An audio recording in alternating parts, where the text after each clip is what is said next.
بسم الله الرحمن الرحیم. دوستان عزیز، زکات مالتان چه قسم حساب میکنین؟ مثلا شما 10 روپیه دارین.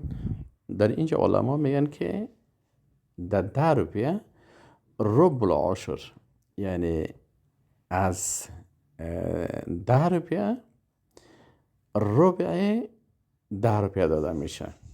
مثلا شما اینجا سعی کنین، اینجا ما شما 1 2 3 4 5 6 7 8 9 10 توتا اینجا 10 روپیه داریم.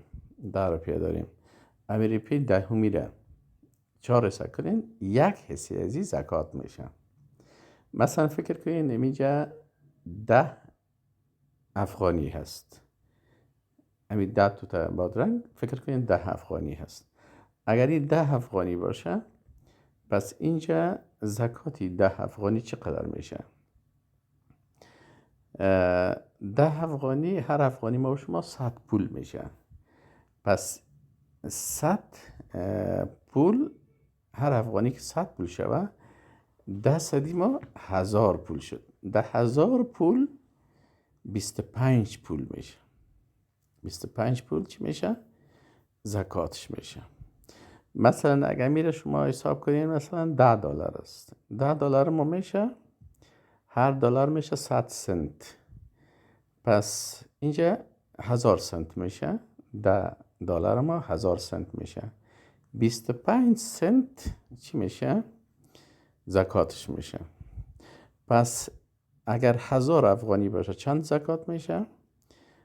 10,000 افغانی 25 افغانی.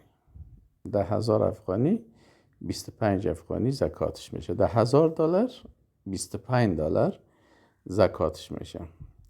یعنی 40 افغانی 1 افغانی زکات میشه. 200 افغانی 5 افغانی میشه. همیشه 2.5%. 2.5% محاسبه میشه. این حاله به این شکل شما پیش برین. در هر 100 افغانی 2.5 افغانی زکات میشه. در 200 افغانی 5 افغانی میشه. در 1000 افغانی 25 افغانی میشه. به این شکل مثلا در دلار باشه یا یورو باشه یا افغانی باشه یا هر چی باشه، به این سیستم زکاتش محاسبه میشه. و السلام علیکم و رحمت الله.